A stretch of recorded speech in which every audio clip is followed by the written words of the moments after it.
Oh, I know we used to. I know them days. But no more. 11. You can go to 10 and a motion for 1 hour.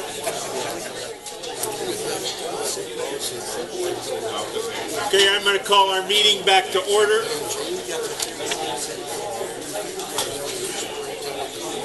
I'm going to ask everyone to please take a seat if you can find one.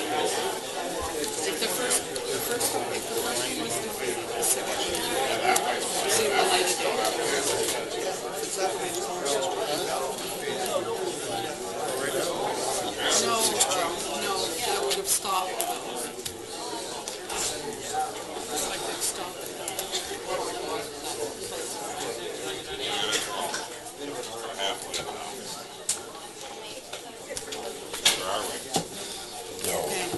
We won't even get the council stuff.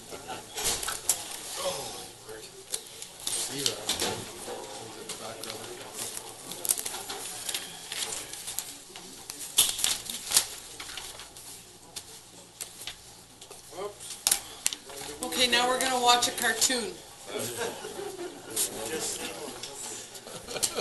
Oh, something to lighten it up. Open up to something.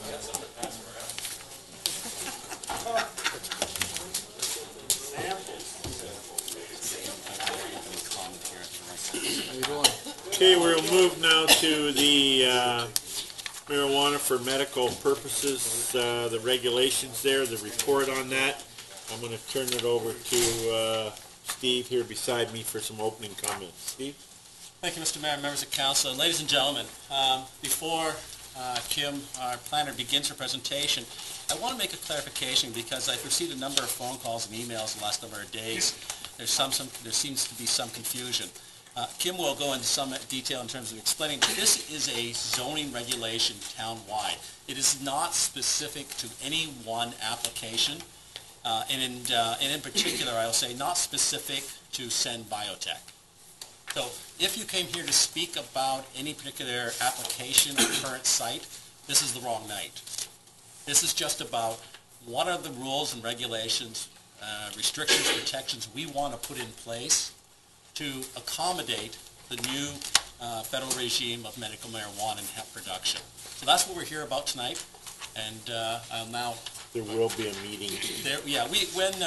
Should council adopt this evening, there are requirements in this zoning bylaw that will require any proponent to come forward at a future public meeting. And if you want to have comments or concerns to express, that'll be your opportunity at that time. So with those opening comments, I hope I didn't distort it too much, Kim. I'll turn it over to you. Thank you, Steve, and members of council. Just to remind the public, this is another statutory public meeting under the Planning Act, so after my presentation, when the mayor asks you to do so, you will be able to speak if you have any comments on the proposed amendments tonight.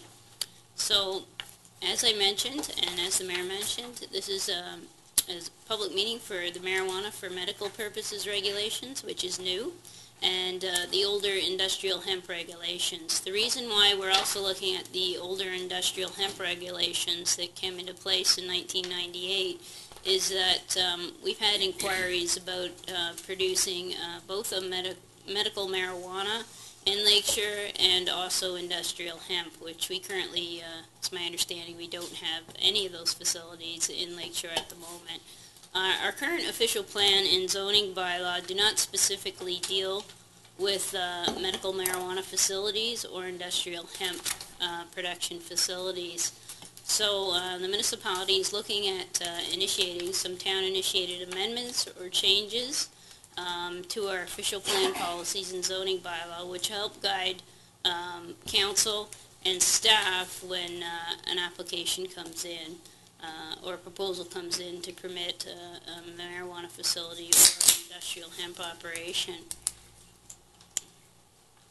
Next slide there, Lynn. Yeah. As I mentioned, and as Steve mentioned tonight, the Director of Community and Development Services, these are town-initiated amendments. They're not specific to any application or any specific site in the town of Lakeshore. However, they do apply to the entire town of Lakeshore.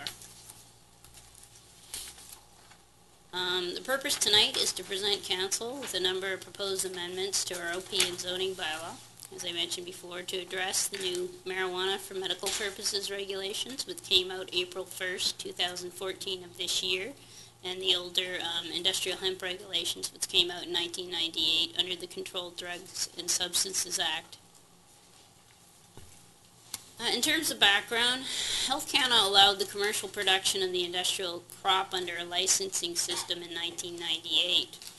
And further to that, on April 1st, 2014, they also allowed the licensed commercial production of medical marijuana.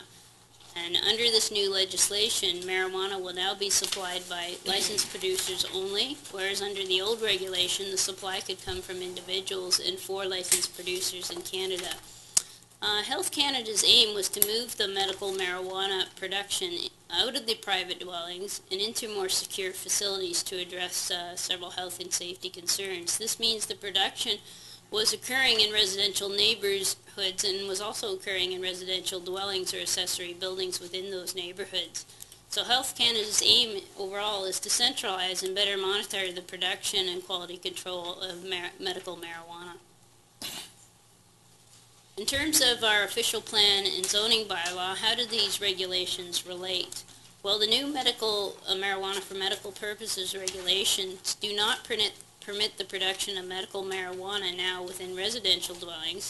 There are no specific provisions within their regulations with respect to the siting or scale or location of these facilities or industrial hemp production facilities. Therefore, it's incumbent upon the local municipality to establish provisions within their official plan and zoning bylaw to address these issues.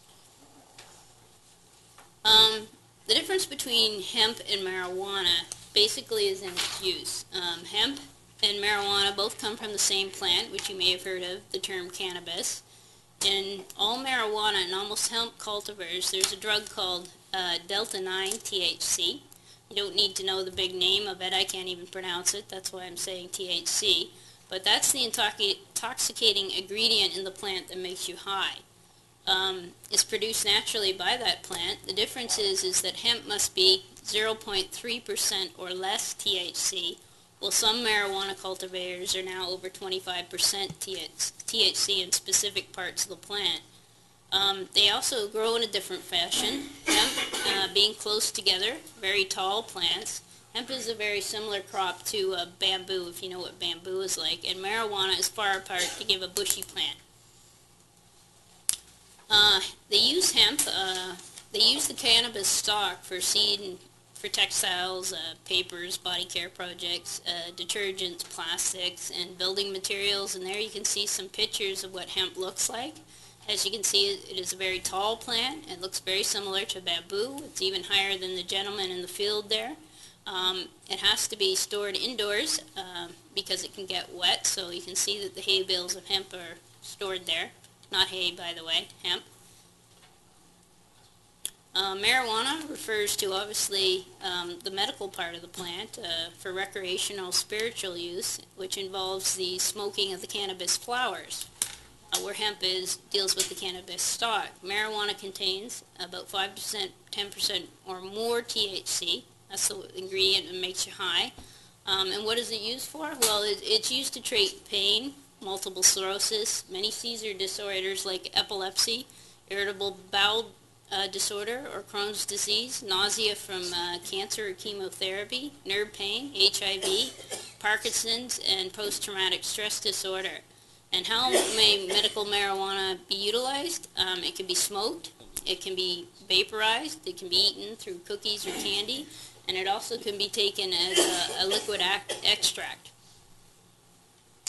In terms of consultation on our proposed amendments, we held an open house on May 26th at the Knights of Columbus in Emeryville.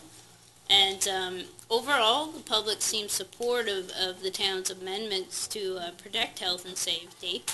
However, there was a concern, obviously, about a building at Manning and 401, as the Director of Community and Development Services mentioned, that these are town-initiated amendments. They are not specifically related to any application or site for licensing for a medical marijuana facility. But nonetheless, I should mention what some of these concerns were, because they tend to relate to the amendments tonight. Some of the concerns that these residents brought up was some felt that these facilities should not be located in agriculture areas, that they look more industrial and they should be located in industrial areas only. They were concerned about the smell. When you go into a marijuana facility, it has a very strong smell to it, and also they're concerned about the trucks and the traffic that these facilities may generate. They're concerned about their safety, crime in the area, would that increase if this facility was located near them. They're concerned about their health with regard to the odors that may be produced. Also the appearance of the building itself, due to the Health Canada regulations and requirements in order to get a license, it has to have quite a high fence around it, and it has to have barbed wire on it, and there's got to be security guards on site. They were also concerned about their property values, as this type of facility was going to be located next to them. In terms of agency circulation, the applications were circulated in accordance with the Planning Act. The Greater Essex County District School Board sent in supportive comments on the town amendments, as they saw that it was very protective of sensitive land uses, particularly their schools and setbacks and buffer distances from sensitive land use, which includes institutional land or residential or parks and open space areas. Additional consultation was undertaken with the Ministry of Municipal Affairs, the Ontario Ministry of Agriculture, Food and Rural Affairs, Health Canada, and several Essex County municipalities to see how that they are dealing with policies in their official plan and zoning bylaws. In terms of conformity with the provincial policy statement, the county official plan, or our Lakeshore official plan, there are no issues of provincial or county significance raised by this application. It is noted that the County of the Essex is the approval authority for the official plan amendment, which is OPA 6, that you're going to have a look at tonight. In terms of the recommendation that staff is making to council tonight, it is recommended that council not take a passive role, as the town would be losing an opportunity to control these types of facilities and activities in order to address potential social and public safety impacts. Therefore, the following amendments to our official plan and zoning bylaw are recommended to council. It is recommended that the facilities for medical marijuana facilities specifically and industrial hemp require a site-specific zoning bylaw amendment. That means if an application came forward for an industrial hemp production facility or a marijuana facility, they'd have to apply for a zoning. We are recommending, or staff is recommending to council tonight, that these facilities be permitted in our agricultural designation and our employment designation. And employment is a term used in the planning to refer to industrial areas. So we are recommending tonight that they be permitted in the ag designation and the employment designation, but subject to a site-specific rezoning. So an applicant would have to come to council, and a public meeting would have to be held. People in the area would be notified within 120 meters that there's a public meeting. So council would have to approve it through a site-specific application. We are also recommending tonight for medical marijuana facilities that a number of different studies be submitted or can be submitted at the discretion of staff, and those studies deal with fire safety plans, waste management plans, water quality management plans, traffic plans, lighting plans to determine whether the lighting on these facilities are going to impact homes or dwellings nearby, and also crime prevention for analysis study. We're also recommending that these facilities be subject to site plan control, so that council, their plans with the buildings and the driveways and accesses would actually have to go to council for approval if they're going to build such a facility. Currently, right now, if they're in an agriculture area, agricultural buildings are exempted from site plan control. So we wanted to tidy that up and put a policy in the official plan that would require these facilities to go under site plan control. Also, we're looking at making sure these facilities are close to arterial main roads like the 401 or main roads like Manning, or within 100 meters of such facilities. We are also recommending that these facilities not be located within a certain distance that would be outlined in the zoning bylaw with regard to sensitive land uses such as residential zones and institutional zones or public space and open space zones. We're also recommending that no other use be permitted on a property that has an industrial hemp production facility or a medical marijuana facility, other than the growing of accessory legal crops, so there's no conflict. I think Health Canada also restricts any residential dwellings if these types of facilities are going to be located on a lot. As well, for the industrial hemp, it's pretty much similar as the policies that I've outlined for the medical marijuana facility. Green, if you want to go to the zoning, yeah. In terms of the zoning, again, the zoning refers back to the official plan policies and notes that a site-specific zoning bylaw amendment will be required for these facilities to locate in an agriculture or employment area. We've also developed a number of site-specific provisions related to parking, distances away from institutional zones, 150 meters, parks and open space zones, 150 meters, institutional zones, 150 meters, 30-meter setbacks from all property lines for buildings. We've introduced certain parking provisions. In addition, we also noted that for a medical marijuana facility, it has to be, all activities have to be within a wholly enclosed building. That includes loading. We also noted that you're permitted, and as I mentioned in the official plan policy, accessory legal crops, but no other use on the property. Go ahead, Marie. This is just, sorry. Go back to the last slide, sorry, Marie. Oh, there's also a minimum lot area as well for industrial hemp and medical marijuana, that it must not be less than 4 hectares. And the reason why we put recommending a minimum lot area for these facilities is that in our agriculture zone currently right now, anything under 4 hectares is only permits residential uses. So anything over 4 hectares is considered farming. So a minimum lot area is therefore recommended to be, must not be less than 4 hectares.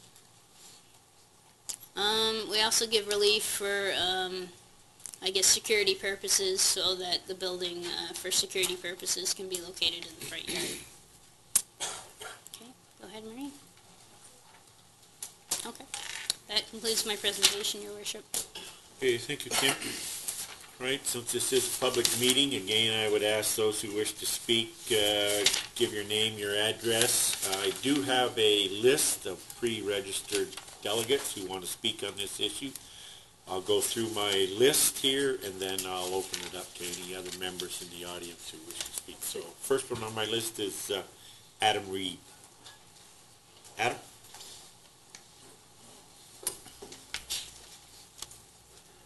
Sorry, I can see better up here. That way we'll get you on the mic. Okay. Mayor Bain and members of council, my name is Adam Reeb, and I'm here to speak to you tonight in opposition to the proposal, official plan, and zoning bylaw amendments that would permit medical marijuana factories in our to be located in our agricultural lands. My wife and I currently own a home on 3362 Manning Road, which is on the Lakeshore side of Manning Road and a mere stone throw away from the newly constructed marijuana factory. We have a growing family, and as a result, we are building a new home on North Rear Road in between the Manning Road marijuana factory and the proposed marijuana storage site located on the former Biederman's property. We were not aware of the marijuana factory that was going to be built when we purchased our property. We've been recently told by well-known realtors that the value of our property on Manning has decreased at least by 15 to 20% because of the construction of this factory. We will be selling this house once we move into our new one. Therefore, I'm not here tonight only on behalf of my own family, but also on the behalf of many others in this municipality who are asking why you would want to permit these factories in our agricultural areas. They are no more an agricultural use than a stamping plant or automotive plant.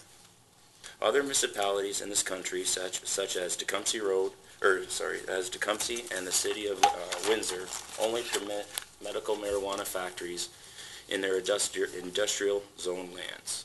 Despite the fact these municipalities have thousands of acres of agricultural land, just like Lakeshore, they do know these factories need to be located where the proper municipal services such as properly constructed Class A roads, adequate water lines and sewers to treat the wastewater these plants grow in.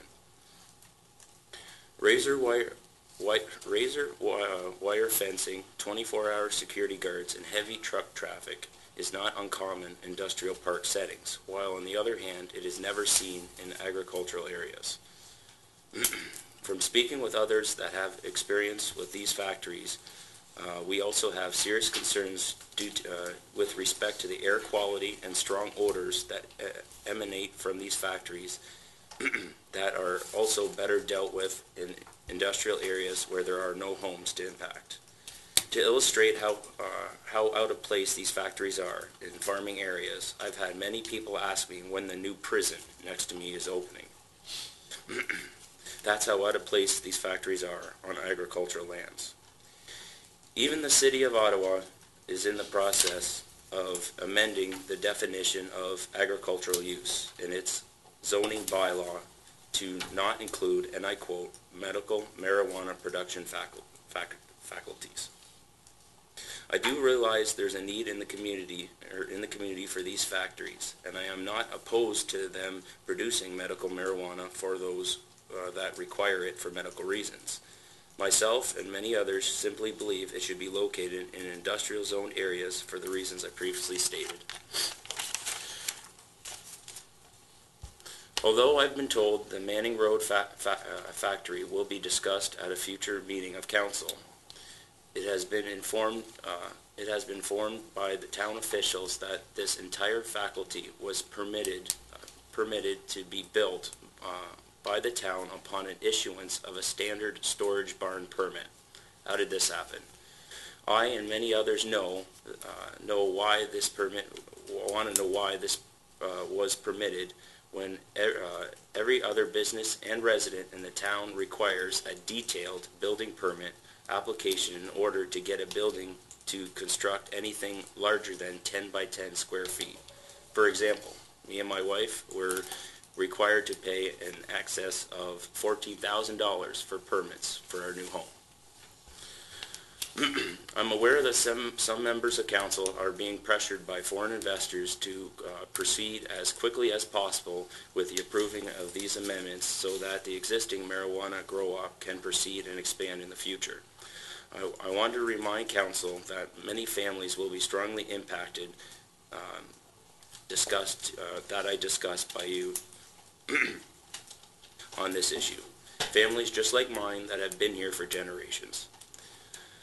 We've always been supportive of the logical, rational decisions of council, but in this case, approving such amendments to the official plan and zoning bylaw are not logical and are definitely not in our best interests of the residents or of this municipality.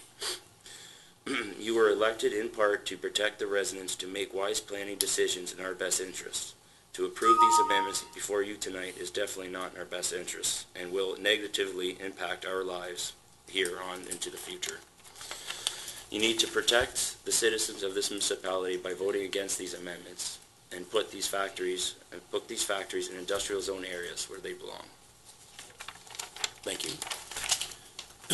Any questions, Mr. Reed? Okay, thank you very much. Robert Sawyer? Worship, councilors, my concerns are simple. We have basically a marijuana facility. We don't guard tomatoes with armed guards. We don't sell cucumbers with a security guard that carries a gun. No one's ever been able to confirm for me if these guards guarding the facility will be carrying guns. Can anyone tell me that?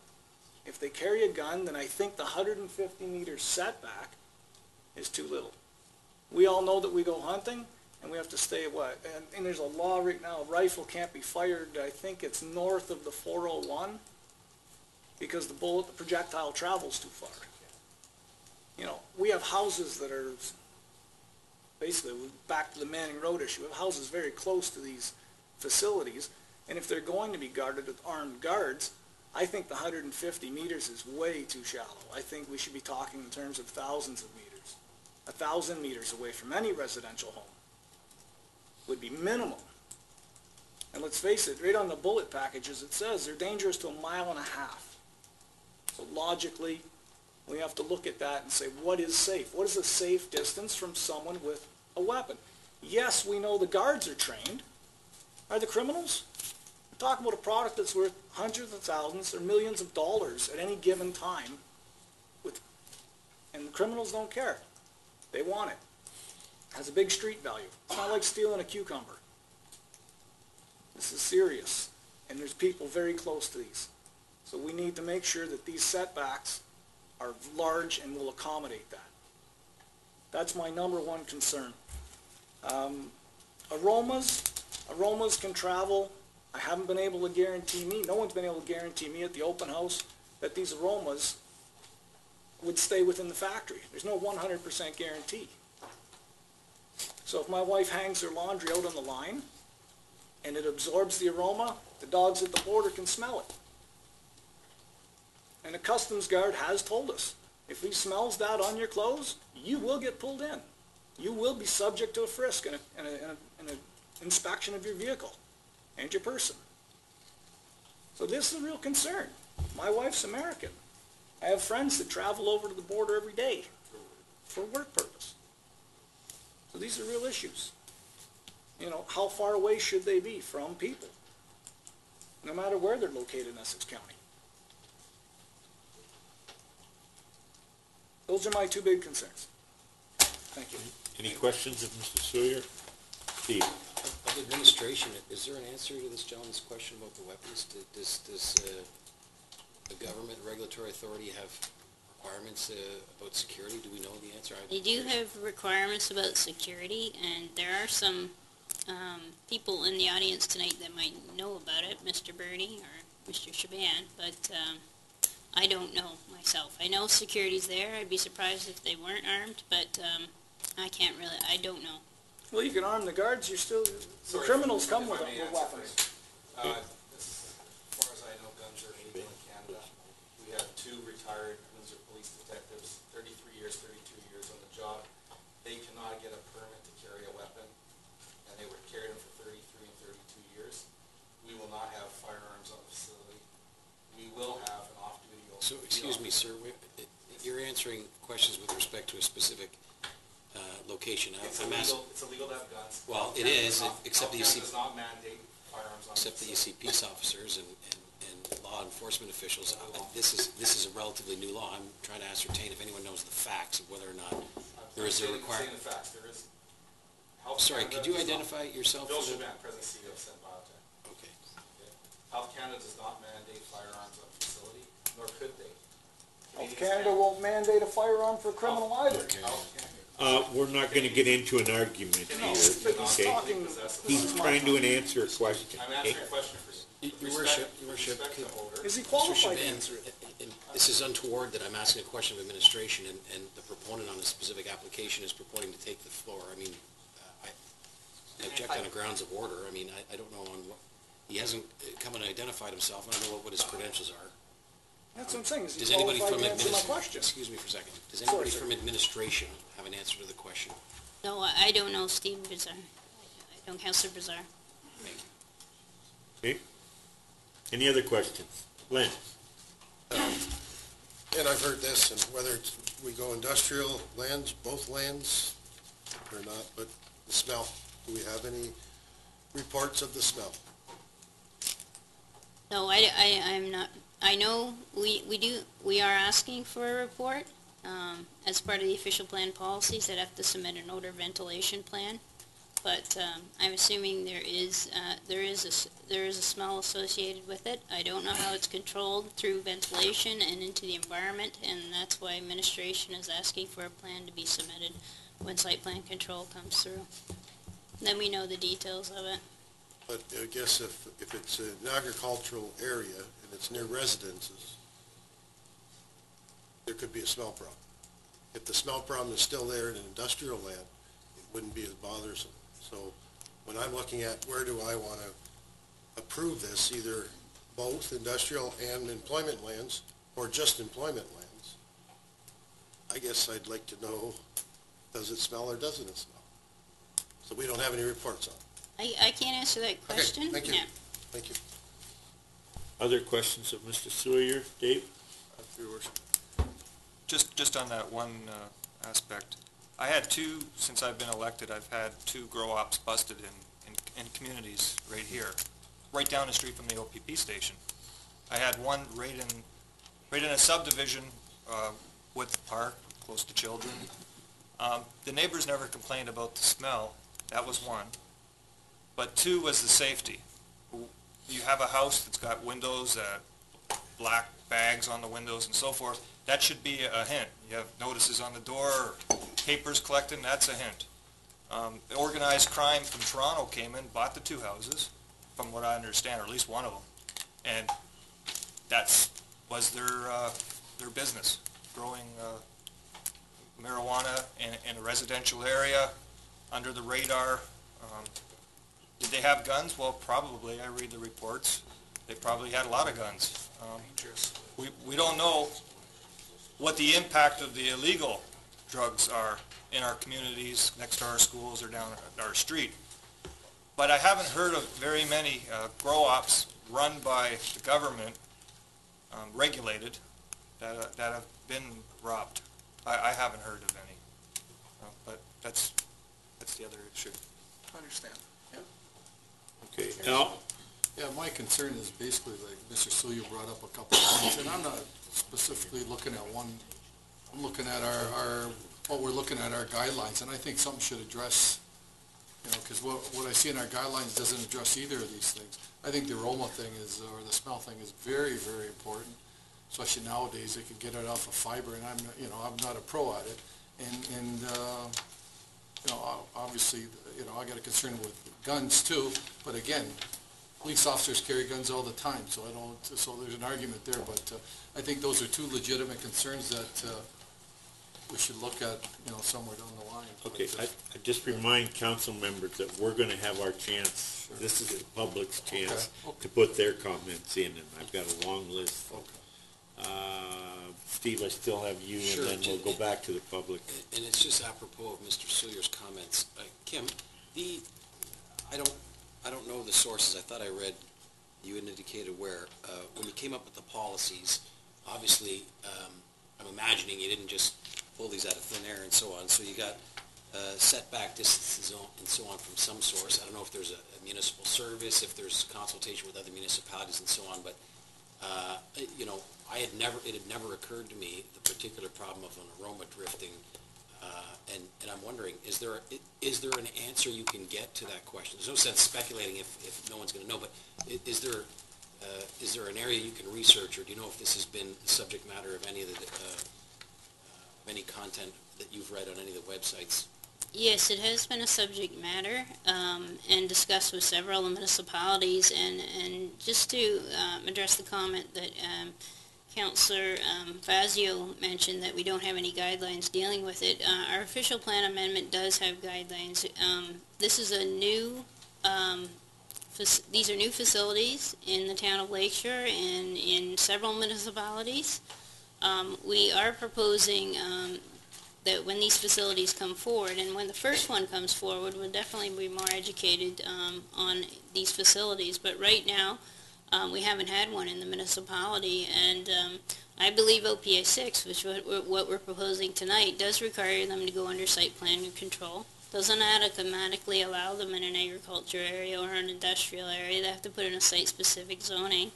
And the policies do require them at the discretion of administration to submit studies, such as an odor ventilation plan specifically for a certain location, or such as a traffic study or a water study or a study, and a crime prevention plan as well, crime prevention through environmental analysis. So we will get those details from the facility, probably know more about it when the first one comes through, but we are requiring them to provide that information to staff, and that information will be provided to council. So there are studies that we will be requiring to be submitted.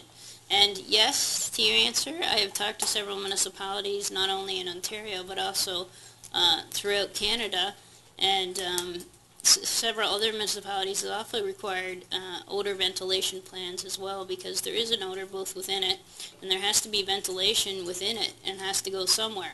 So other than that, in terms of the details of it, that's why I'm recommending tonight that those studies be submitted by the applicant so that we have more details about it. Unfortunately, staff is at a bit of a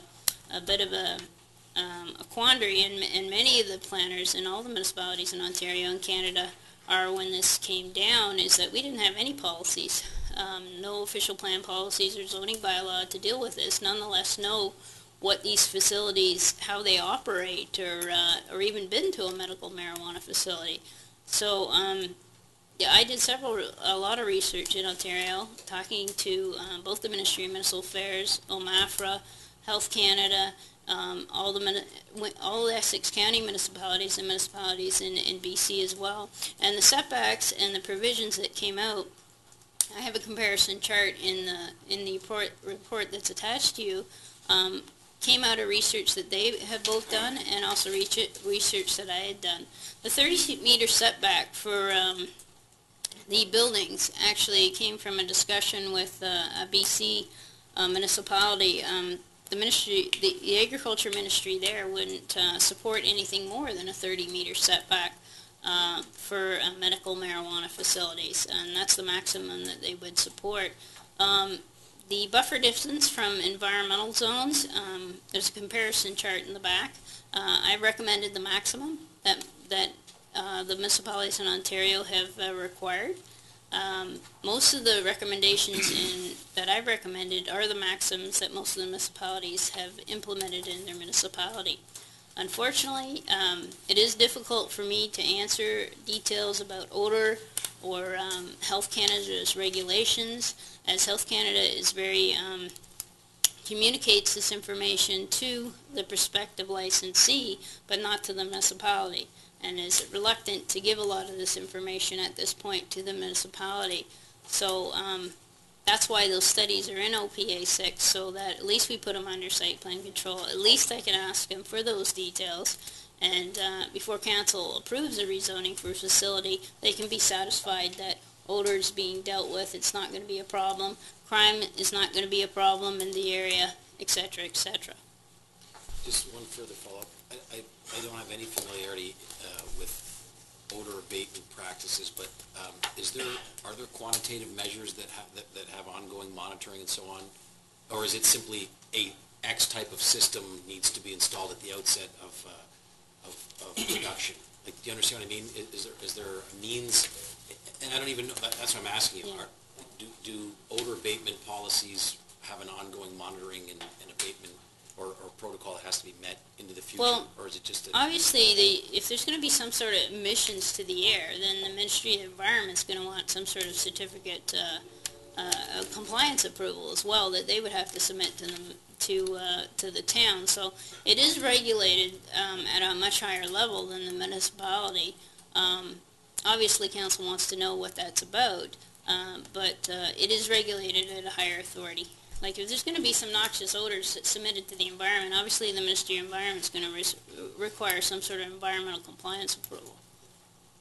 Okay. You say obviously, but that's the provincial government, and yeah. One would have thought with the Green Energy Act that obviously they wouldn't allow solar panels right next to residential development, but lo and behold, that happened, and that was before they had a majority. But anyways, thank you. Any other questions for Mr. Sawyer?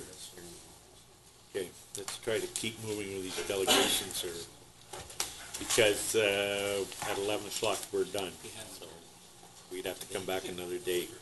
Next, Gary Berlin.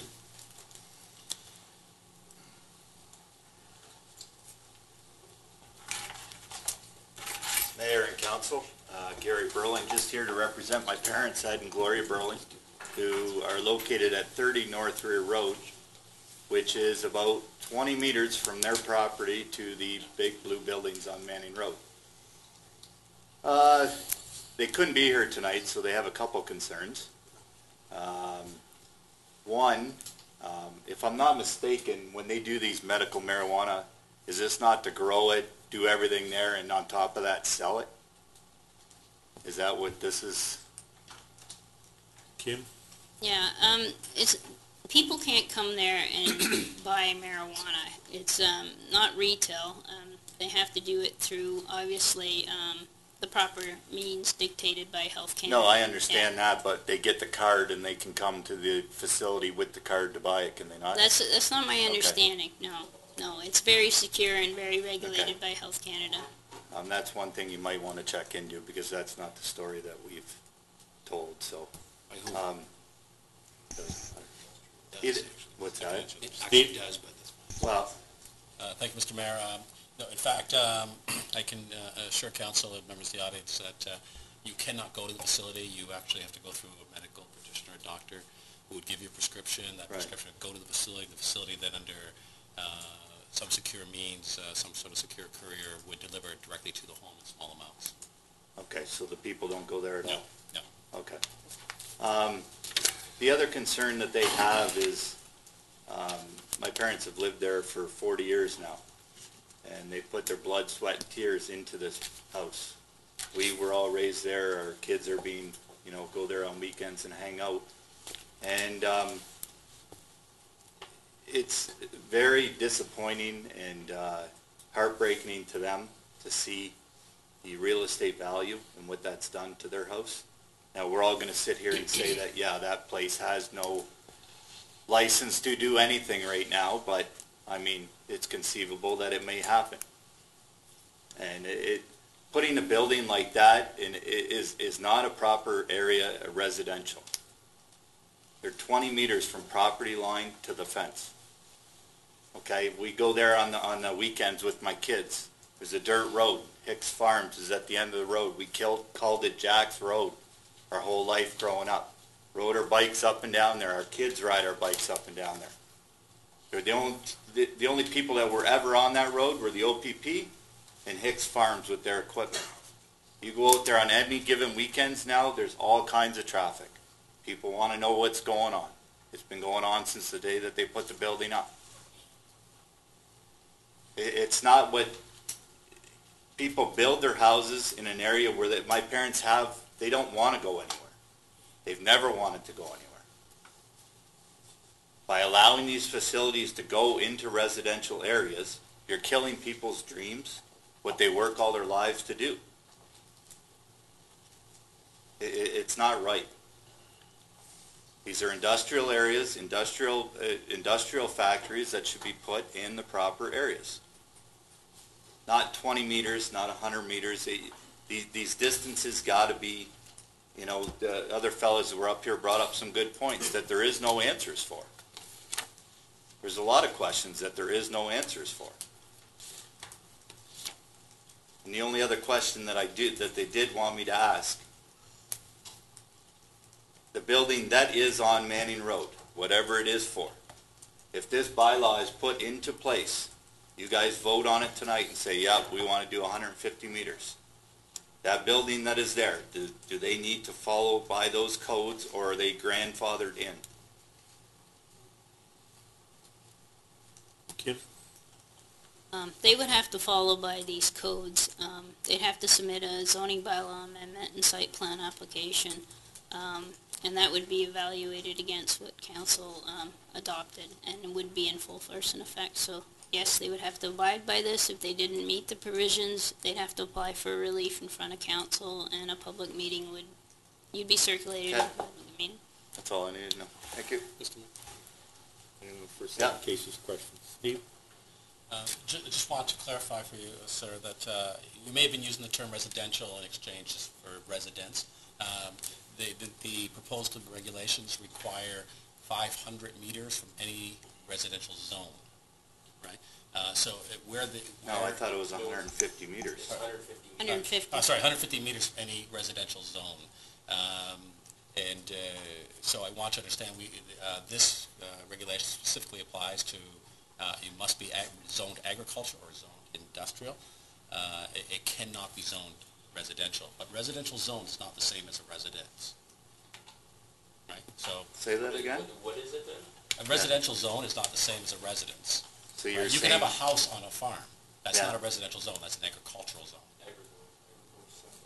So my parents' house is It's considered agriculture. agricultural, not residence? I'm not sure exactly where it is, but No, it's what we're on a proposing, farm. again, we're not dealing with specifics this evening, we're dealing with the particular regulations in zoning, and it talks about, we are suggesting they should go into agricultural zones. So are you saying So that we agree these with you, it should not be plants... in residential zones. What's that? We agree with you, it should not be in residential zones, it'll be in agriculture zones. But Okay, but- agriculture zones do have houses. Okay, so let's get this clear.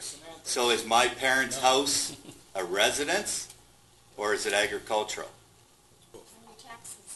I think you can clarify. I think what the Director of Community and Development Services is just trying to point out to you is that the 150 meters Yeah. is from a residential zone, not from a residential dwelling, okay? So you're saying a subdivision? To permit a medical marijuana facility, okay, the medical marijuana facility can't be, it has to be within, it can't be less than 150 meters from a residential zone, but it can be next to your house if you're in an agriculture zone. Okay, but... That's what I'm saying. That's what, yeah, that doesn't make any sense. So you have all these people with all these houses there, so you're not saying that that's a residential, right? So you're not saying that that's a residential zone? We're saying that's a dwelling. We don't want to muddy the waters. I just think it's important for the clarification, because if you leave here thinking that it can't be within 150 meters of a dwelling, Well, it's a good thing that you clarified it. You would be because misled. that's- You would be misled, Yeah, right? It cannot be against a residential zone, and typically, yeah, we think of residential zones as subdivisions, but they don't have to be fully built out, but they're designated such that only residences and those kind of services that support residential areas are there. This is what we are talking about this evening are agriculture areas. Certainly, there are residences, and there are some minor, commercial or retail operations in some areas, but they're we zone the town of Lakeshore, we zone everywhere in Ontario, probably the country, right, into large blocks. We say this is an industrial neighborhood. Mm-hmm. This is, because some of your previous speakers said should be an industrial area. That means you can't build a residence in there. You can't build a farm in there. It has to be industrial related. okay. And this has to be agriculture related, right? Okay. So it would be a block. Okay, so you're you gonna have to take- take a look at a map and color a very large area that's not just a particular lot or dwelling. Okay, so you're basically saying that my parents' house, where we live, right? I don't know where your parents No, live. no, but I'm sorry. saying a house on a farm. Do we live right That off would be Manning? that would be agriculture. They would live in an agricultural zone. Okay, so I'm just going to give you a comparison. So we're going to take the home that my parents have built. We've all lived, we've all been raised.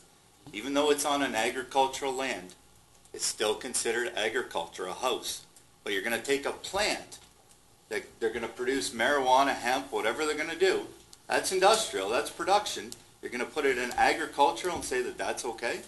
That's a plant doing production that you're going to say is okay in agricultural, where it should be in industrial. Sir, I will say that's your definition that you're articulating. I understand that. That Right. it's an industrial.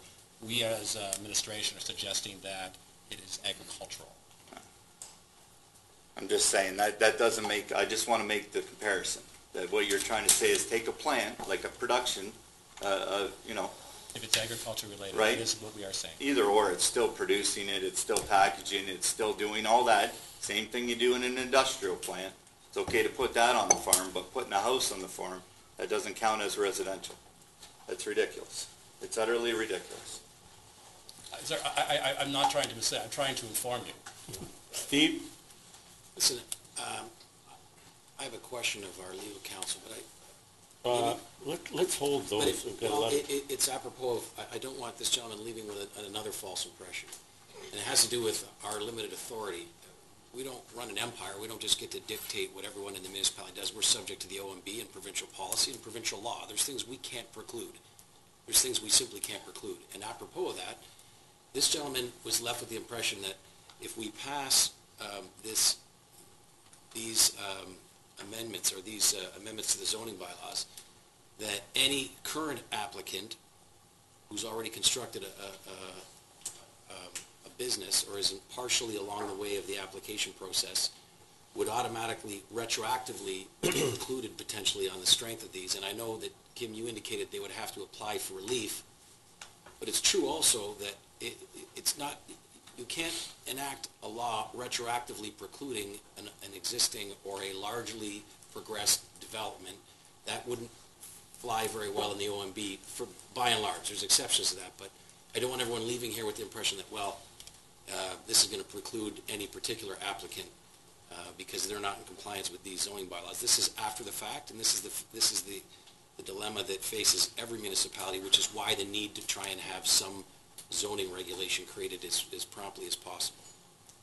Maybe Mr. Rennick can comment on that. I'm not saying it's impossible that the OMB wouldn't support a retroactive law, but what's that?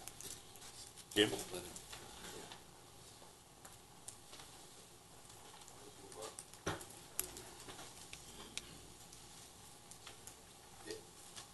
Essentially, what you're saying, Councilor Becerra, is correct. But for those sort of grandfathered provisions to take effect, a use has to be established. And rights generally crystallize through the building permit process. So you get a building permit application for something that you don't want, and you decide you're going to rezone a property so that can't happen. It just doesn't work. You can't. If a building permit is obtained for a particular use that was lawful at the time the permit was asked for, then your new zoning probably won't affect that use. Having said that, to my knowledge, Lakeshore hasn't received any sort of application for any building permit that was ostensibly, or at least on the face of that application, for a medical marijuana facility, overtly. Yes. No, and I suppose that's a fair distinction. And so it's an arguable point. Yes. The point is, I guess in any event, nobody should leave with the impression that passing this will preclude the possibility of any. Let's face it, we're talking about CEN Biotech, so there's only so many different ways I can refer to it. Yeah, it's not a cut and dried issue. Thank you. Thanks, Your Worship. I didn't want anyone creating a false impression. A lot of people started nodding, going, "Oh, good," like as if there was huge relief in the prospect of subsequently zoning against CEN Biotech already. John McGuire?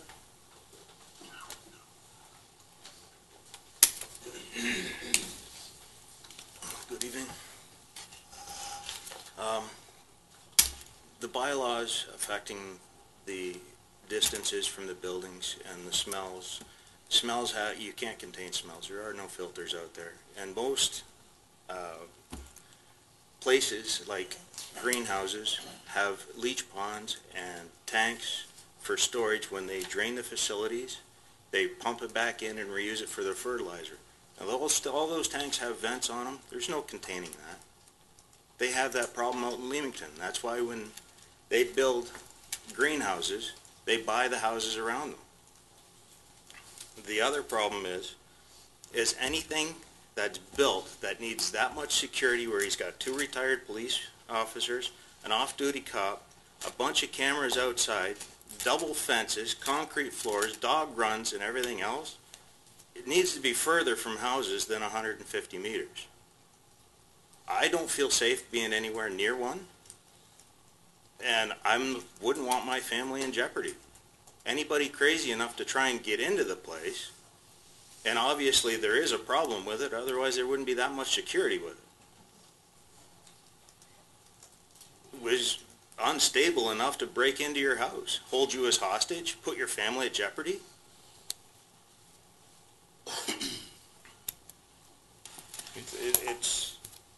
It's got to be controlled. It's got to be where the cameras aren't peeping into your backyard. They've got cameras now, and I've been to facilities and places where they can look into people's houses over 500 feet away. look right in your windows. What's stopping that?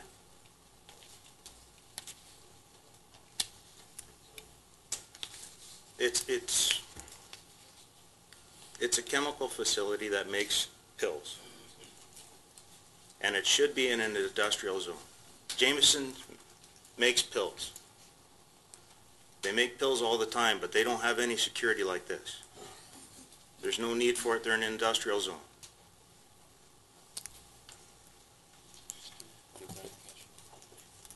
Steve? Thank you, Mr. Mayor. Just again, a point of clarification, they in fact are not making pills. They will cut the flower of the plant, dry it, package it, and ship it through security. It's still a pharmaceutical. No argument. I just want to be clear that it's, I just want, as discussions go on tonight, that we don't leave with misinformation. Okay. Kim? I just want to let council know that I have corresponded with the Ontario Ministry of Agriculture and Food to get their perspective on how they felt these facilities meet, what classifications they meet, and we did get an interpretation from the Ministry of Agriculture for that from a land use planning perspective. They considered medical marijuana facilities as an agriculture use, and the processing of it as an agriculture related use. So that's the interpretation that we've been given. Essex County municipalities and other municipalities in Ontario from the province. They felt that an industrial designation or industrial zone wasn't necessary, but would be open to that. Obviously, the same discussion that we're having tonight has occurred in other municipalities such as Tecumseh, Leamington, Kingsville, etc. There's divergent opinions across the municipalities in Ontario as to whether the use in the municipality should be considered an agricultural use or an industrial use. The same considerations and concerns you're bringing up tonight have been in front of many other councils, and I have actually watched those council meetings on the webs to hear what the concerns are. There are divergent opinions, but the ministry has not objected to these facilities being located in industrial areas, and they've not objected to them being in agriculture areas. They've remained silent. But they are occurring in either industrial areas or agriculture areas, or both in many municipalities. So it depends on how council feels about the issue. Just wanted to clarify that. Any other questions, Mr. McGuire? I've personally read online where facilities are being closed because it's impacting the environment and the people around them. The buildings are being abandoned and mothballed for newer facilities in better locations. But the smells and the buildings that are going to be abandoned because the government feels that this is a better location to distribute, they mothball this building. That building is going to be in a facility out in the middle of the county where it's highly unusable for anything else but. If they move them into industrial zones, at least they can retool them, put them as stamping plants, warehouses, whatever they need to do. Then it has more than one use. If they're out by houses, agricultural, it's a facility that's going to sit there mothballed because there isn't very many farmers in this area that are going to use a shed that big. Okay. Thank you. Carl Strong.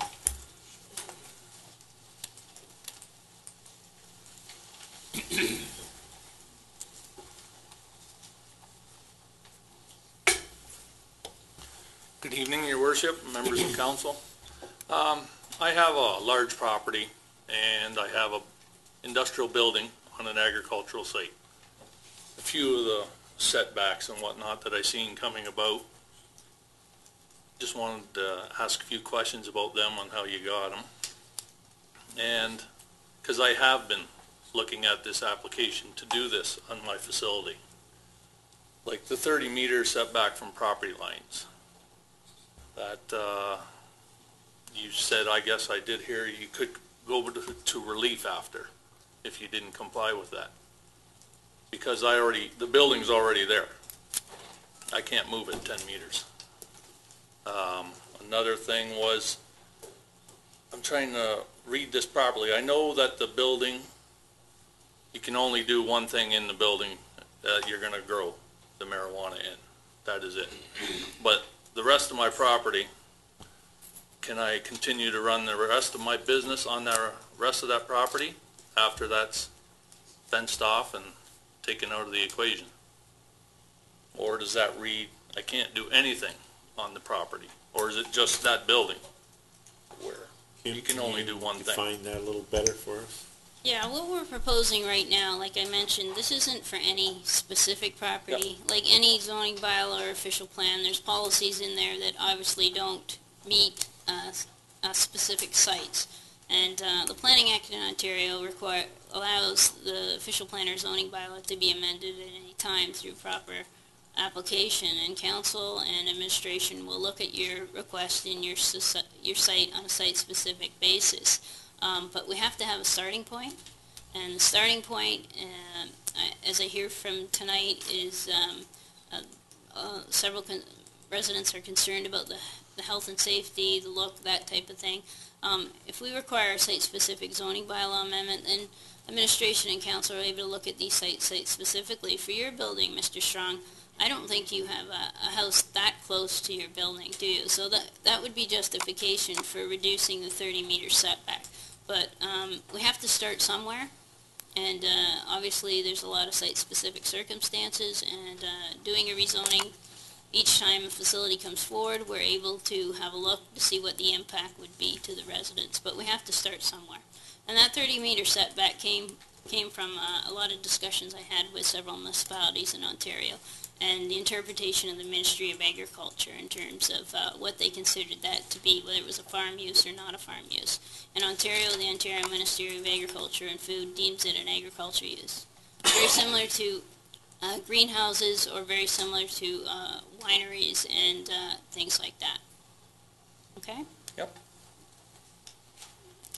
I'm more interested in the other one, though, on, can I do the rest of my business, or is it I got to quit the rest of my business to do this one? Right now, we want to, like I said, we're looking at the maximums right now. If we put in place the maximum policies, then we can evaluate it on a site-specific basis and have further consultation with Health Canada as well. And I'm sure you've been discussing with Health Canada about what you can and can not do on your property. Obviously, you can't have a residential dwelling, No, right? that's right. Yeah. Like with them, it's not a problem to do Yeah. both my businesses. Yeah, and the reason why we did that, we wanted to make sure there was no conflict or safety or crime issue. Like, if you're going to be conducting another business on the property, we want to make sure that that's compatible with what you're doing. There's no issues related to crime or access to that site, how that's all going to work. So the policies that we're proposing tonight are pretty much maximum that we have. I know our policies are a lot more restrictive than any of the other municipalities have policies right now. And the reason for that is, to protect the health and safety of the community. When you come in, we can evaluate your application based on whether it's appropriate, or it may not be appropriate in an agriculture area for some areas. It may be appropriate more for an industrial area, but at least we're allowing that opportunity. Yep. Agriculture area or industrial area, and we can compare it against some policies that administration feels set some rules, set some guidelines, allows for more information so council can be informed and make a proper decision. But there's always the possibility that these policies can be amended. Like I said, official plans and zoning bylaws are not set in stone. They're just to provide guidance to administration and the Planning Act allows for you to apply for a zoning bylaw amendment. Like I said, your property, I don't think you have houses that close to it, so justification for reducing the 30-meter setback may be appropriate in your case. Like I know also in the application, you got to be prepared for charcoal filters that contain the odor. If you're going through pollination, they want you to run Hemp filters. So, I mean, it's quite detailed, I find the application to be.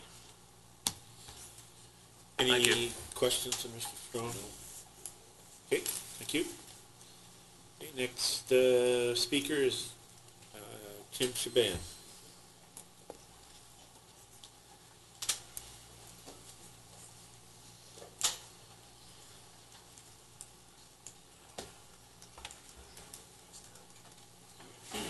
Okay, before you start, Jim, our bylaws say we must have a motion to go beyond 10 o'clock, so I'll have to get one from council. Moved by Dan, second by Steve. All in favor? Opposed? Carried. Okay. Thank you, Mr. Mayor, member of council. Thank you, Councillor Bezier, for bringing up a very important point, because I'm the property owner at 20 North Rear Road, and we are well on our way. We are out of 800, over 800 applications to Health Canada. The tenant at my property is one of 27 that has received a ready-to-build letter. A ready-to-build letter means you build it out, and we come and inspect, and you have your license. Only 27 in the whole country have been given out. So we are well on the way, and we have spent an extremely amount of money. I came to council, we met with council, we brought our planner in, Cindy and Prince, and we offered our services in these bylaws. We support them. However, some of the provisions in the bylaw and this clawback is something that is unconscionable. That's never seen anywhere. When you give somebody a right to do something, and everything that we've done to date, let me make no mistake, has been according to the bylaws. I have sat through every amalgamated zoning bylaw change, every amalgamated official plan. I went to all the open houses over the last 7 or 8 years. I wish I had a chance to talk to my neighbors, but when the open house was called, it was on the same day as the convocation at Bell River District High School, a major high school in this town. My daughter graduated. And I think it was more important for myself and 1,000 other residents of this community to be at that graduation than to come to this meeting. Unfortunately, and I did tell the planning department, so I apologize for not bringing this up at the open house, but I was unable to attend. In terms of transportation, just so that you all know, we have the 25 acres in front of the facility that has zoned highway commercial. We have done many traffic studies. We all know the issues with the Ministry of Transportation. They want Lougheed Lane closed. We know they want it closed. They're waiting for somebody to pay to expand Manning Road, expand the bridge to 4-lane, cap and pave Hicks Road. I've been trying to fight them to move the road to the north. Are you dealing with the policy, Yeah, or only are you dealing the exact... about the policy. Councilor No, McLean, you're about the dealing policy. with your own site. Let's deal with the policy. Okay. Thank you very much, Councilor McLean. All I want to say is thank you very much. Okay, any other comments? Any questions, Linda? Yeah, sir, what was you mentioned 27 permits. Yeah. What was that permit Ready to build letter. from? Health Canada. Thank you. Any other questions? Okay, thank you. Okay, next speaker is Bill Shaban.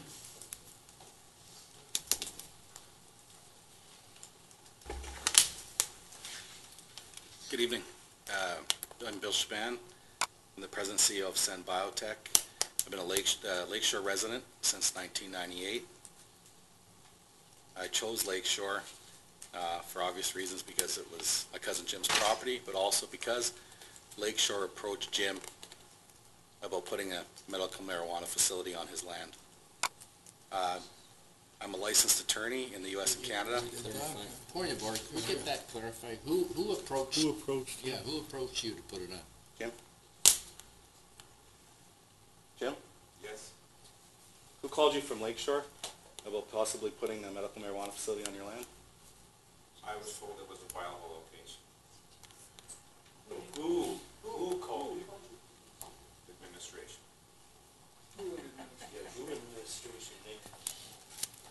Because could we get a point of clarification?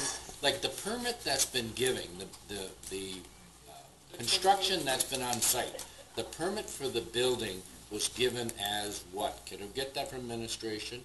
What permits have been issued to that property owners? Him? And what were the permits for, under what? It's my understanding from the chief building official, obviously he's not here to speak, that the permits were issued for pole barns. So they're an agricultural permit. So anything else given? That's my understanding. The fence permit was given, Can we I get it think. confirmed though? Steve? Yeah, I can confirm the fact that all the construction to date has been through an agricultural permit for a pole barn. In an agricultural zoned property, fencing permits are not required. All activities have been inspected sometimes weekly, and in fact our CBO, our Chief Building Officer, has found that everything they've done is in compliance as an agricultural operation. Now, should this be converted to a medical marijuana facility, then in fact they would have to comply with some kind of regulation that council adopts. But with the staying away from site-specific, this is strictly an agricultural facility in complete compliance with current agricultural And regulations. that's the status as of today? As of today, correct. Okay, thank you. Mr. Mayor, just to answer the question, Councilor's earlier question, the who is me. But the fact, the town was, as part of my role as economic development, we were approached by a proponent for a medical marijuana facility, not a gentleman in this room tonight. They asked us for potential sites that would be, at that time, they were looking for a much smaller facility. We directed them to 2 or 3 possible locations. They did their own outreach. I understand that the current site in Manning wasn't appropriate, too large for this one particular proponent. And then through no interaction with the town, I understand Mr. Chaban approached Mr. Chaban about another proposal. So it's our normal role to encourage investment and to connect investors with possible locations and properties in town. We did that. We have no role in CEN Biotech. Okay. That's offensive. Chaban, back to you. Very offensive. Okay. I'm just here to say, I'd like to thank the mayor, the deputy mayor, and council for being progressive, balanced thinkers. I think that Lakeshore could make itself the leading town in Canada for medical marijuana. Medical marijuana is here to stay. Supreme Court of Canada ordered Health Canada to allow access to medical marijuana for patients in Canada. Canada will be the leader in medical marijuana in the world, and Lakeshore will be on the map for it. And I think it's amazing that Lakeshore is open for business, and I thank all of you for being progressive and open-minded. And many of the concerns that were brought up, not just about our facility, but any facility that's going to locate in Lakeshore, there's already regulation in place by Health Canada. Section 50 of the MMPR mandates there cannot be any odors that leave the building. There has to be probably millions of dollars worth of HEPA filtration and HVAC to ensure that no odors leave the building. Odors leave your building, you lose your license, you're out of business. With respect to security, the cameras, the fencing, it's mandated by Health Canada. They're very detailed in what they're looking for in facilities. So whether it's located on North Rear Road or 1,000 feet away, you're going to have the same mandated requirements by Health Canada. And with respect to locating an industrial park, you don't grow food in an industrial park. You grow it on a farm. This is just another crop. It's no different than growing tomatoes or cucumbers or mushrooms. It just happens to be controversial because it's marijuana. Any questions from council members of Mr. Chaban? Okay, thank you very much. Thank you for your time. I have Cindy Prince down next, but I haven't seen her. So, oh, okay.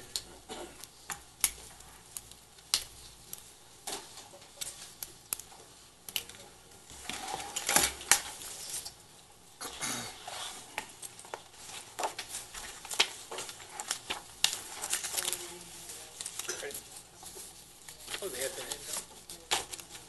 Thank you. Thank you, Mayor, Council. I was asked by Cindy Prince, who's away, to read this. Can you get your name? I'm sorry, Michael DeMille from Amico Affiliates.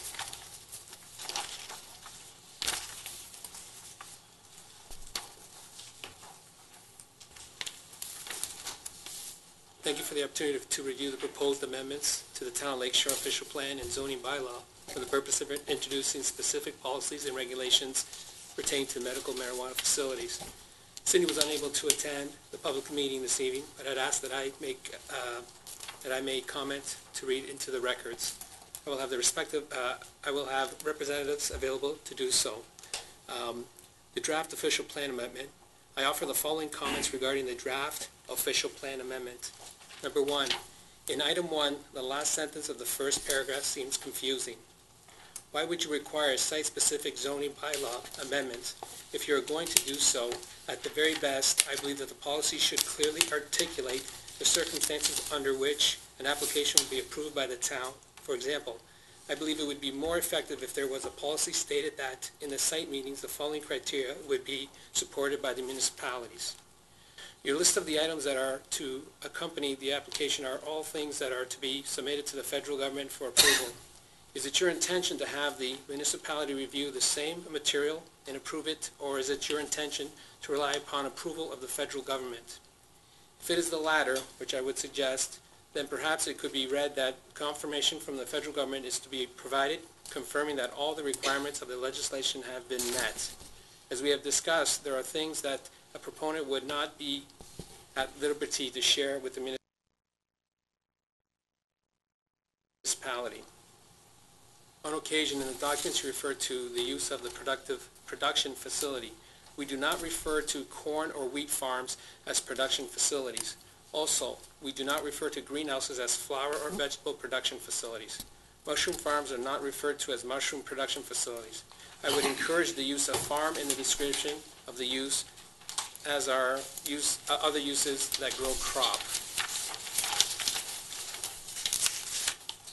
I support the use of the municipality using the site plan control as a control mechanism for these uses, but disagree with the notion of the site-specific rezoning. The same comments pertain to hemp. Zoning bylaw amendment. I offer the following comments regarding the draft zoning bylaw amendment. I encourage you to include grow in your definition of the use. I am unclear as to what the rationale would be for the parking requirements. To tie the parking to the size of the building is, in my opinion, not the best way to establish parking requirements. Perhaps the provision pertaining to outdoor storage could include a clause such as, unless otherwise approved on the site plan. For example, it may be that there would be outdoor storage of water on site. I do not understand why you would want to separate the facility from one another. Economics of scale would suggest some advantages to having them located close to one another. I do not understand why you would want to restrict other permitted uses. I can see a scenario where part of farm is growing soybeans until such time as the land is required for expansion.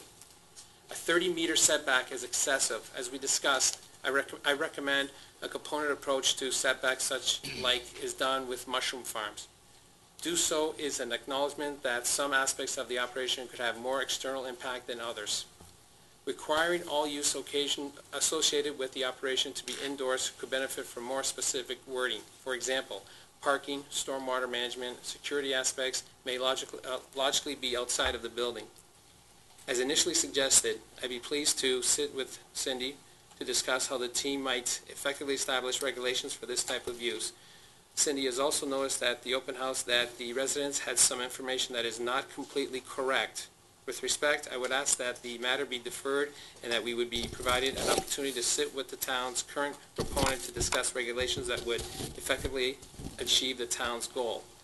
Also, Cindy believes meeting with the area residents, the town administration, and the proponents would assist with ensuring that the council is on a position to make a decision based upon complete and accurate information. Thank you for considering my comments.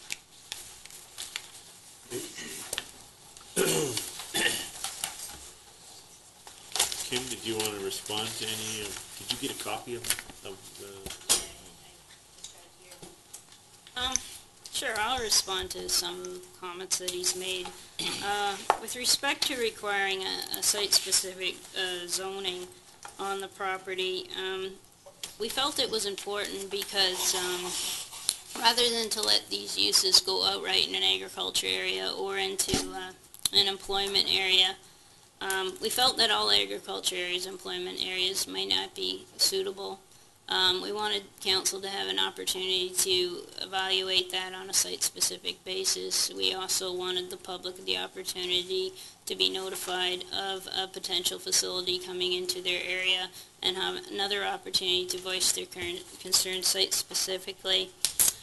With regard to requiring a number of plans, such as the odor ventilation plan or the crime prevention plan, like I said, Health Canada hasn't been forthcoming on the details of these facilities to municipalities, and a lot of municipalities had told me the same thing, and do recommend, like any other site plan that comes through, that we require certain plans, and these facilities, being the controversial, being kind of a sensitive facility located in the area, we wanted to make sure that administration and council are fully informed.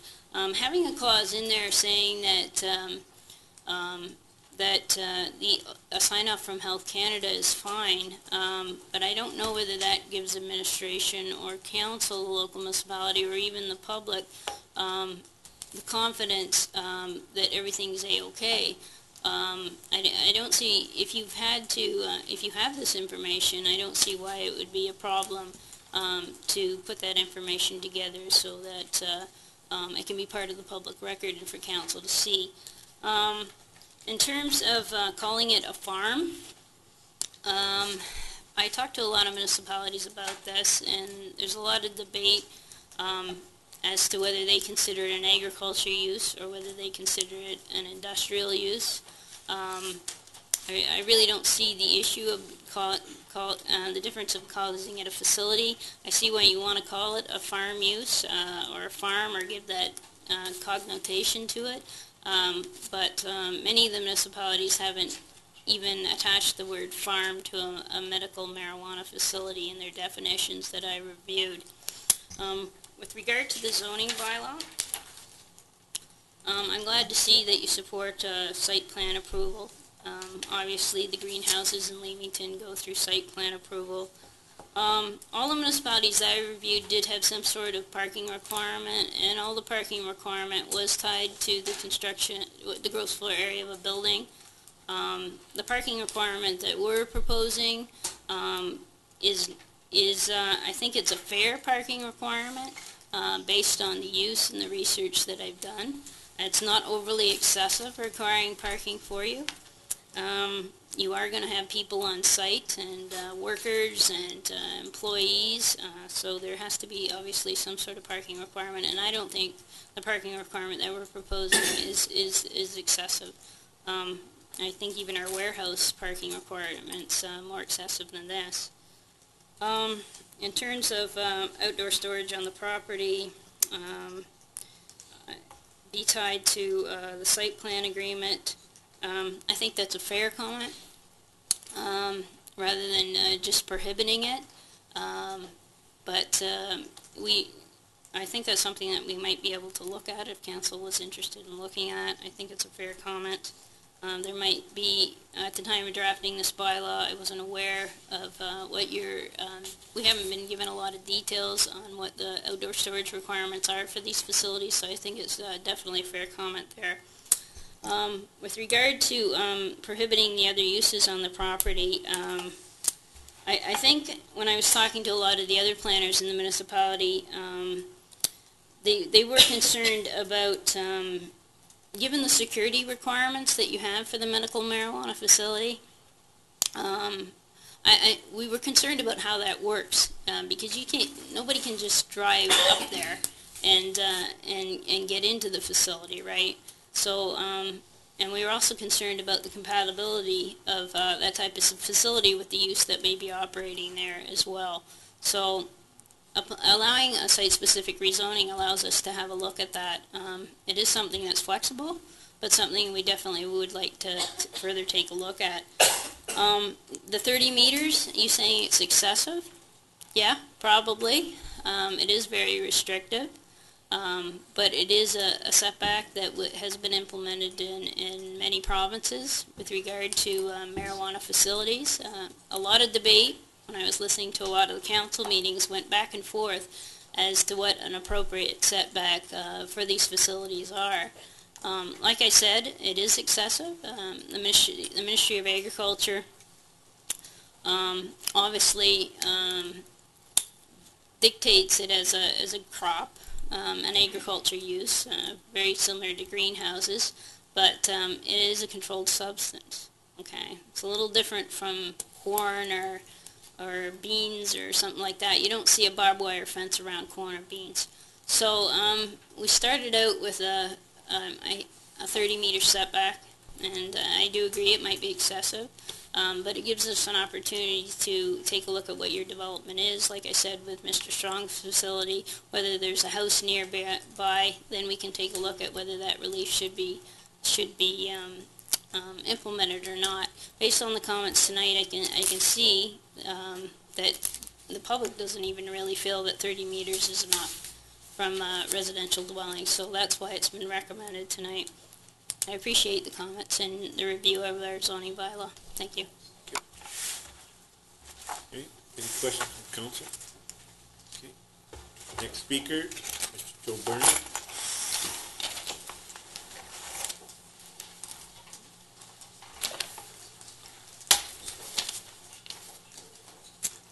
Thanks very much, Your Worship, and members of council. Thank you for the opportunity, and it is indeed a pleasure to appear before you. With respect to the draft amendments to the official plan and comprehensive zoning bylaw in front of you, I would request a deferral of your decision regarding the same.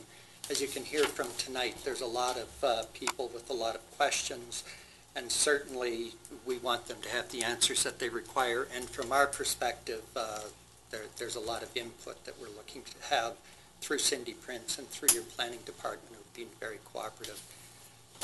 To date, I have had many meetings and teleconferences with Lakeshore residents who have an interest in or who are interested in the medical marijuana industry.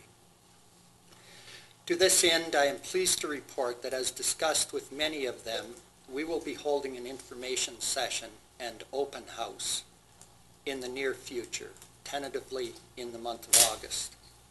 We will have on hand a team of experts to answer people's questions, including doctors and technical people, some of whom are actually here tonight, in order that people can get accurate information and answers to their questions and concerns.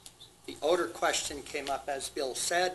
If there's any odor, Health Canada can shut it down. We'll have the experts there to explain how that functions from an engineering perspective. There's a lot of interest in the medical side of it. We'll have the doctors there to discuss the impacts. All people that I've encountered working in the local marijuana and industrial hemp industries are excellent people and are determined to ensure that these are positive ventures for everybody concerned. And this includes the town of Lakeshore, the neighbors, and citizens alike. And I may, as an epilogue to that comment, it's our full intention to build a hemp processing facility in the town of Lakeshore. And we expect that there will be a tremendous employment in the hemp industry. And so these are very important matters.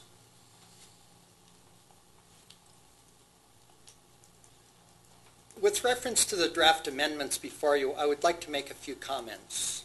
First and foremost, industrial hemp and medical marijuana are crops. They belong in agriculture. You have that right. And I can echo Bill's comment. I've always been concerned about food processing facilities in industrial parks. I'm always concerned about contamination. We've all heard the horror stories. For example, garlic that sparks when you put it in the microwave due to heavy metals content. I don't think we want to mix polluting industry with the food supply. The draft official plan amendments, whether medical marijuana or industrial hemp, requires site-specific rezoning. I would speak against this. I think you have it in your capacity to build in the kinds of safeguards in your comprehensive bylaw amendment that can bypass the site-specific. Site plan control also gives the town the ability to ensure a properly functioning industry. In Part B of the draft official plan amendment, the town's role in the process is listed as, quote, to mitigate possible adverse land use impacts on citizens and local communities. And I acknowledge that this is a very erstwhile goal, but I would submit to you that the town's role is more than that. It's also to encourage the positive land use impacts for citizens and local communities. Why not, for example, to encourage the jobs and opportunities that we all depend on? We all know that when people can't find jobs or don't have opportunity, that society breaks down. With reference to hemp, I am unsure that the proposed changes reflect the industry as it is. They may also understate its potential. To state the obvious, you have had hemp grown in Lakeshore from time to time over the years, usually small acreages, usually on experimental basis. Yet the draft amendment, and I'm looking at page 6, Roman numeral 5, for example, states, where an industrial hemp production facility or industrial cultivation use is located on a lot, no other use shall be permitted on the lot or within the building as a whole, other than the growing of accessory legal crops. I'll come back to that point in a minute.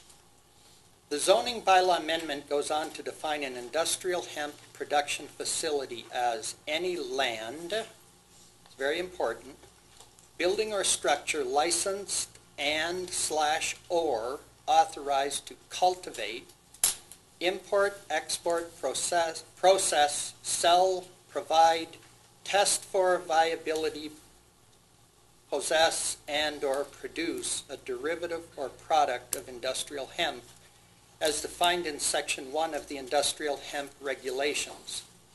Section 9 of the bylaw then goes on to say that an industrial hemp production facility shall be permitted on a site-specific basis, brackets, zoning bylaw amendment. And the draft amendment then provides a long list of requirements such as site plan control, no other uses, etc. Now, do you see the problem? I believe the draft amendment misunderstands the industry. And I think the intention is correct, but the industry involves potentially thousands of acres of hemp. Hemp has the potential to be one of the mainline crops like hay or corn or wheat.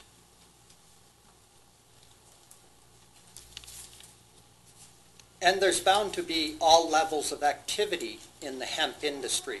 Growing hemp, like I said, potentially thousands of acres of it on a 4-year rotation, because you grow hemp every 4th year for disease control.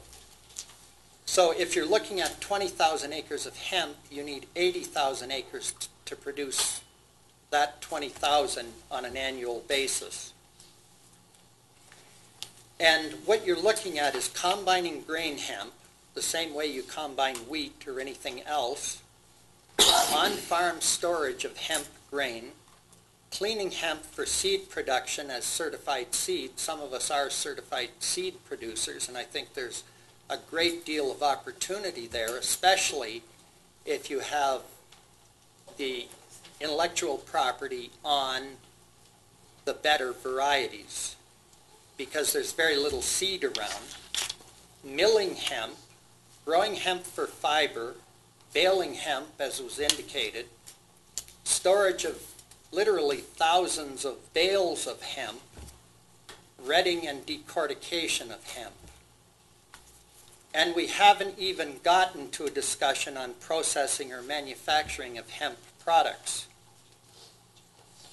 So the problem with not getting the best possible definitions to these terms in place is that you will very likely have a lot of long evenings like this one and a very busy planning department. So I would encourage you to take the time to ensure that at the end of the day, your official plan amendment and your comprehensive zoning bylaw amendments are the best possible amendments. I would encourage all of you to come out to the information session and the open house that we're planning to have. This is a matter, and the warden and I have discussed the importance of, many times in our positions in economic development, the importance of bringing good, high-paying jobs and good opportunities to Windsor, Essex. This is a prime example of two industries, two cutting-edge industries, one being hemp, one being medical marijuana, which can provide those jobs and which can provide great opportunity to the region. And as Bill said, Bill's a Lakeshore resident, Jim's a Lakeshore resident, I'm a Lakeshore guy, and we want to be in Lakeshore. That's the bottom line. And when it comes to the hemp processing plants and production facilities, we plan to be in Lakeshore. My biggest concern with the setbacks are that if we grow to thousands of acres, and by next year we may be looking at 1,000, we need to know that we can plant hemp ditch to ditch and fence row to fence row. So thank you all for giving me the opportunity, and I look forward to seeing you at our open house, and I'll be pleased to try to answer any questions that you may have. Questions? Linda? I do. Thank you, sir. You mentioned employment. What kind of numbers are you talking?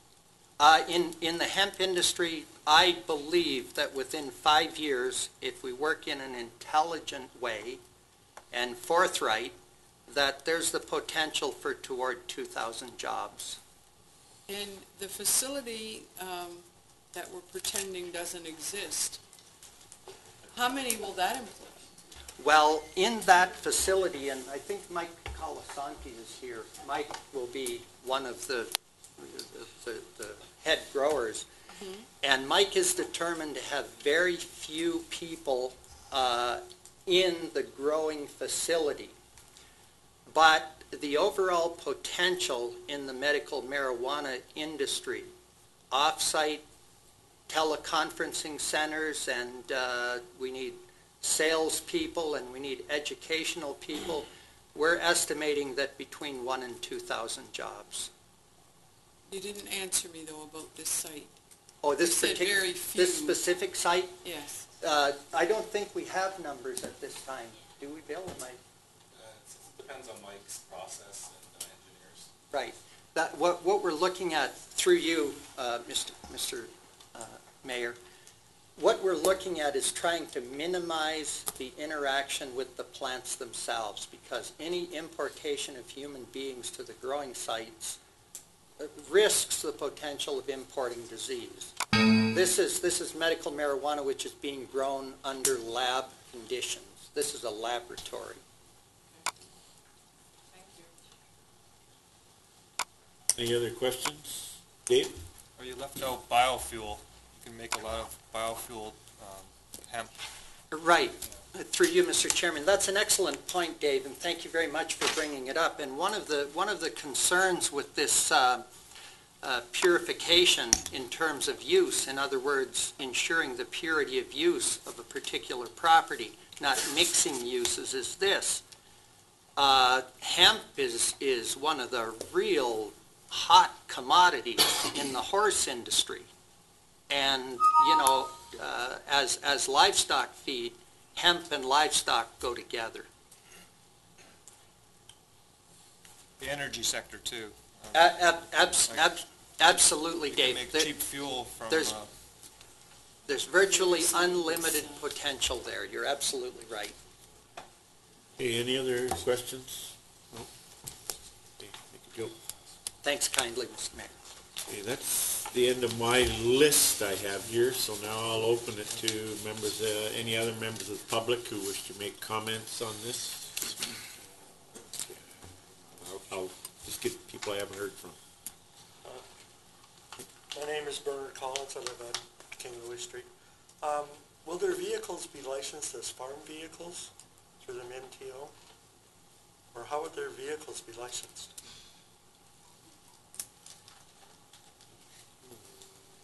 I don't know. Kim, any idea? I have no idea, actually. I Well, imagine will it if be they're, farm or will it be their vehicles, like their license plates? Right. Like whether they're federally no issued? farm or Yeah, if it's a farm? That'd don't- be up, really, I think that'd be up to MTO to Yeah. make that decision of how don't know. MTO is gonna Okay. look at them as farm or not. If it's a farm operation. Okay, I'm just trying to hit a few others that haven't now come back to you, okay? I'm Cindy Wallstead, I live down the road, I don't want to use the mic.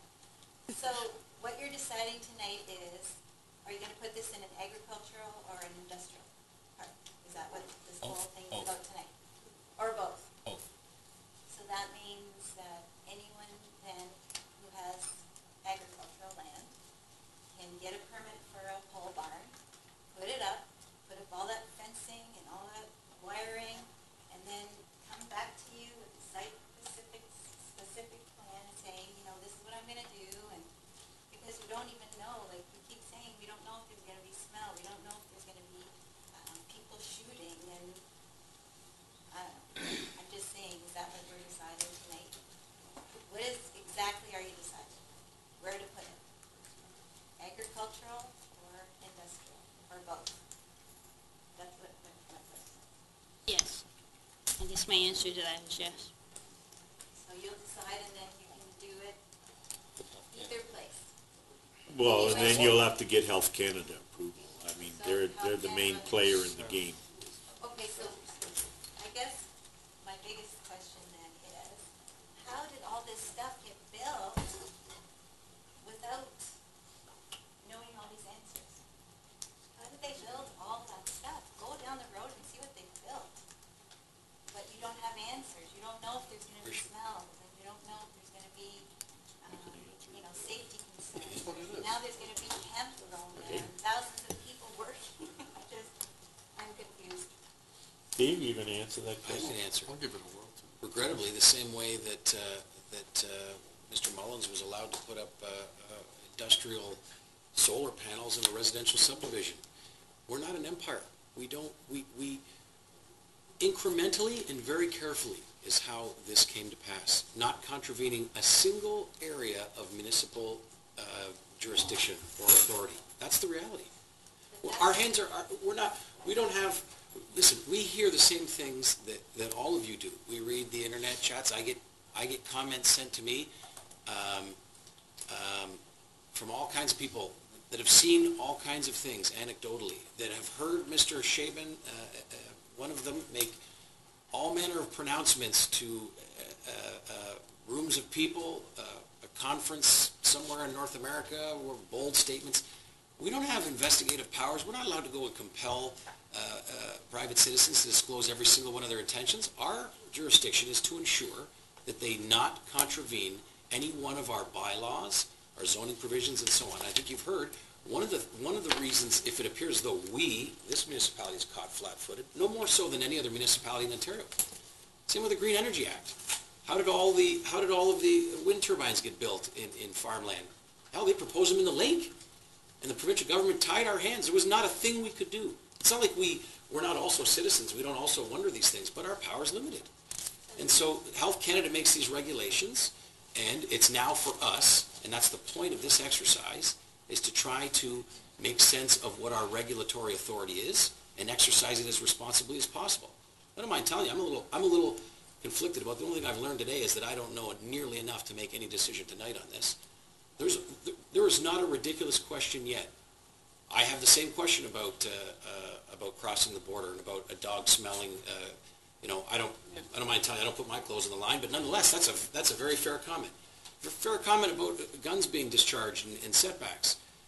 I like to think that we, as a council, as a municipality, are as progressive as anybody.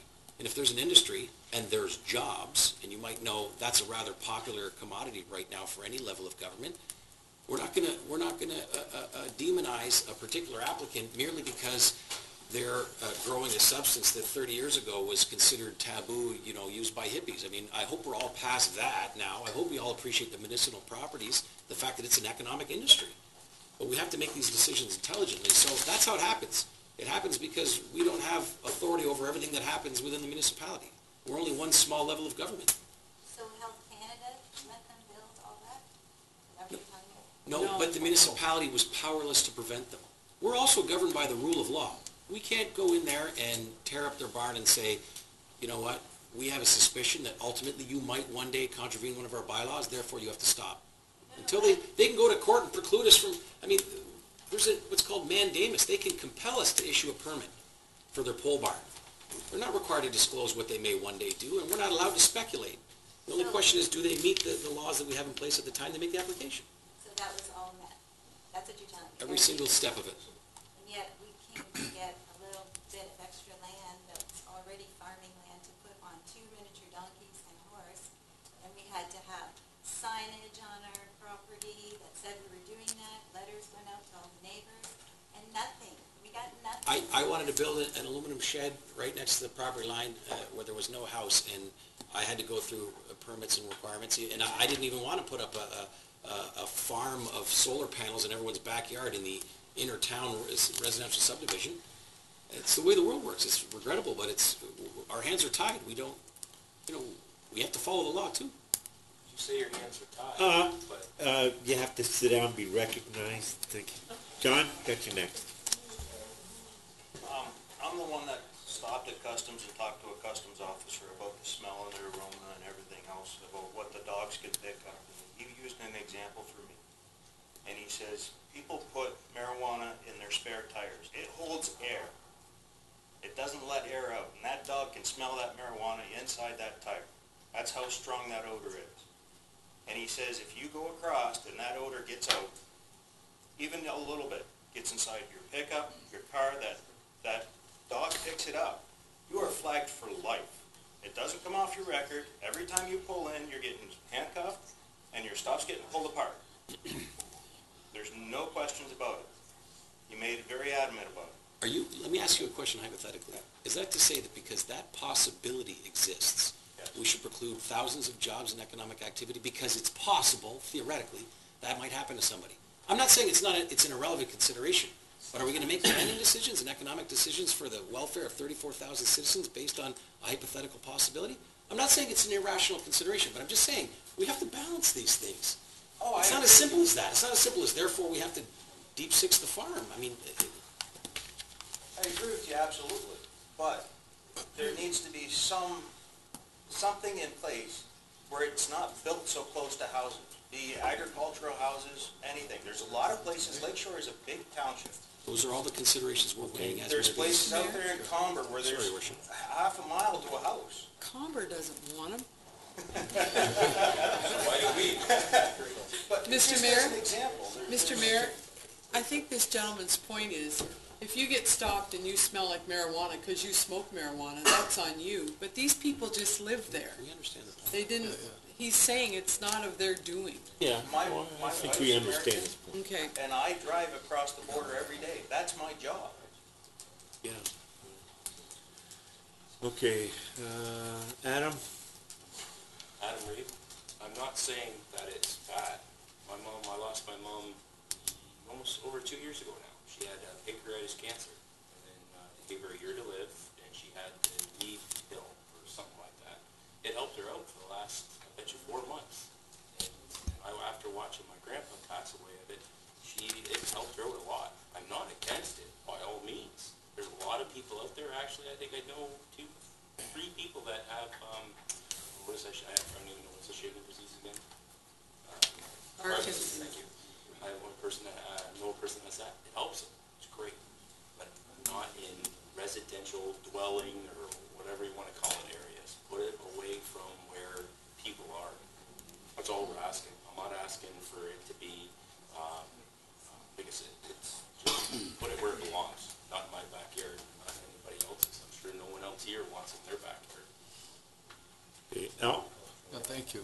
And I think tonight, that's what we're here for. We hear positives and we hear the negatives. And we're here as a council because we came up with some rules and guidelines to say, okay, you know, this is going to happen. And right now, there are no rules and guidelines and no specifics, and we plan to implement them somehow. And I think like with the letter that Mike said from Cindy Prince and what Joe said, and I think some of the ideas that you guys said, absolutely.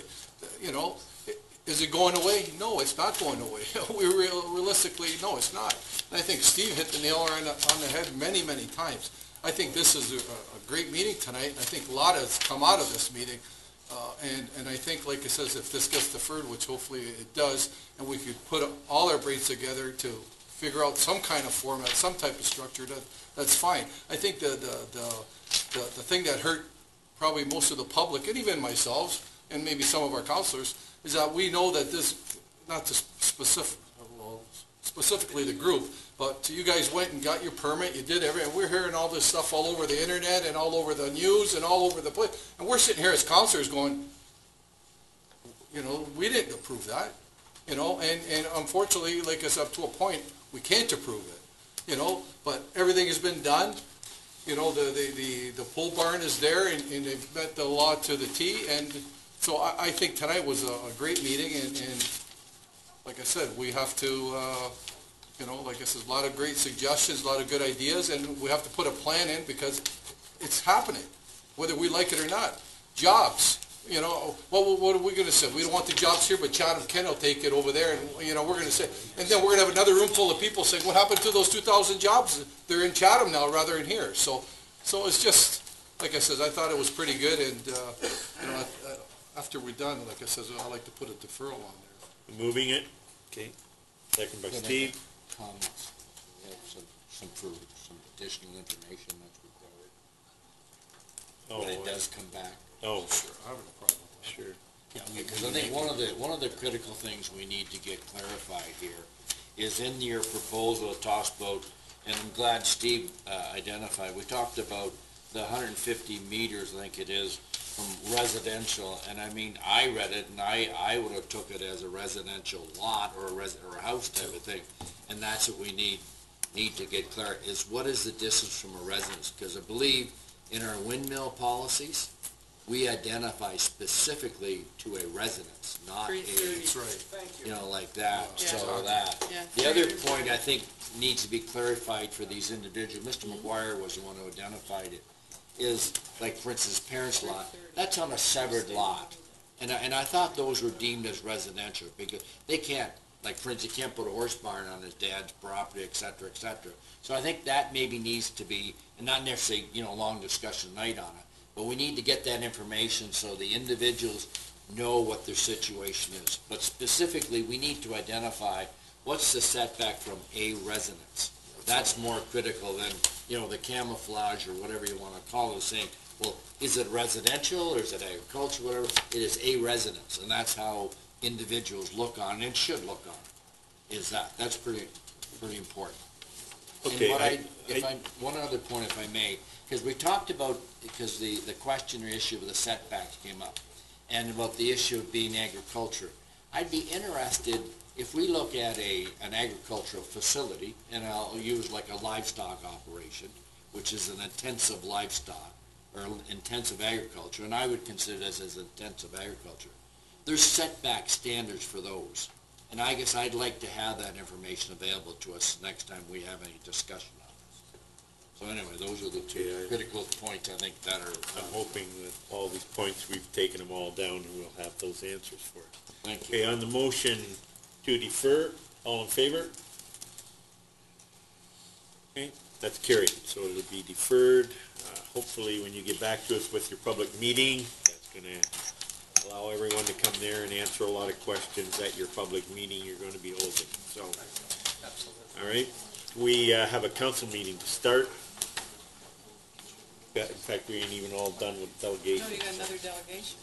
Right, so, if you people could slowly ease your way out if you're done, like we've got a lot of work to cover yet tonight. No, we can go past 11, if we get a two-thirds majority to go past 11. We've got some items we have to deal with. We're going to the church. And we've got, yeah, and we've got a couple tenders that need to be done, like Well, tonight. let's decide to finish the church and the tender, and the rest of the stuff can wait. Yeah, that sounds good to me if we're. I'll make a motion, we go past 11, only to accomplish the church and the tenders that have to be. 11E and 12A. Okay? Moved by Lynn, seconder, Dan. All in favor? Carried. Okay, if we can head to the 11A. 11A? Yes. That's the church. Is it A? Isn't that the church? A? Canadian, A. A? Okay, this is the Good Shepherd Church. Yeah, I'm gonna give it Under community, community services, under community services.